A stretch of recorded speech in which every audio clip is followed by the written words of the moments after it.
পাহাড়ি হিসাবে জলায় কোন পরিস্থিতিতে আমাকে বারবার পরিচয় দিতে হচ্ছে আমি এখানকার জনগোষ্ঠী। যারা প্রকৃত দোষী তারা এখনো ধরাছোঁয়ার বাইরে। জাতীয় নাগরিক কমিটির এক সদস্য এখানে সম্পৃক্ততা ছিল শাহাদাত। এই শাহাদাতকে চিহ্নিত ব্যক্তিরা আছে তাদেরকে করতে হবে, অতি দ্রুত বিচারের আওতায় দিন আনতে হবে। এই অভ্যুত্থানের মধ্য দিয়ে এখানকার সবচেয়ে রক্ত ঝরেছে পাহাড়িদের। পাহাড়ে প্রথম আঘাতটা আছে। এই আজকে আমরা যারা এখানে কথা বলছি পাহাড়ি হিসাবে আমাকে বারবার পরিচয় দিতে হচ্ছে আমি এখানকার জনগোষ্ঠী। আমি বাংলাদেশি কিনা, তাহলে এই বৈষম্য কেন? আমি বাংলাদেশি কিনা এইটা হচ্ছে আমাকে বারবার প্রমাণ দিতে হচ্ছে।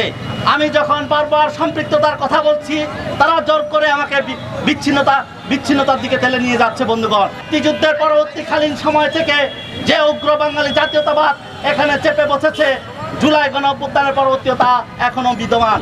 গতকাল জাতীয় নাগরিক কমিটি একটা সমাবেশ করেছে নাম কোয়াস্তে। বুয়েটের ছাত্র শহীদ আরাবারকে হত্যা করার পর ছাত্রলীগ যেভাবে নাম কোয়াস্তে একটা মিছিল করেছিল তার প্রতিলক্ষতা আমরা দেখতে পেয়েছি। বন্ধুগণ, এখানে স্পষ্টত বৈষম্যহীন বাংলাদেশের যদি কথা বলতে চাই, সেখানকার পাহাড়কে বাদ দিয়ে পাহাড় সহ সমতলে অন্যান্য সংখ্যালঘু জাতি জনগোষ্ঠীকে আদিবাসীদেরকে বাদ দিয়ে এখানকার আপনি বৈষম্যহীন বাংলাদেশ করতে পারবেন না।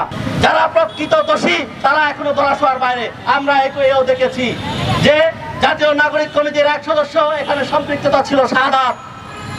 এই শাহাদাতকে চিহ্নিত ব্যক্তিরা আছে তাদেরকে করতে হবে।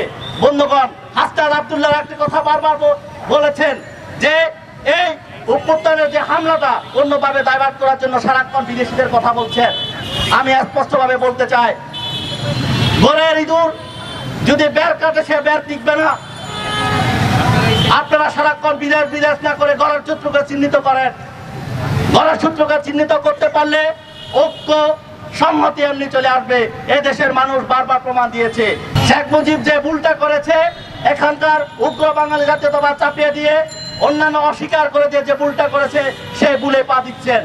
আমরা স্পষ্ট বলতে চাই, এখানকার সরকার থেকে শুরু করে যারা প্রশাসনের মদত আছেন তাদেরকে বারবার বলতে চাই, আমরা দেখেছি অভ্যুত্থানের পরেও এই পুলিশের বন্দুকের নল জনগণের দিকেই।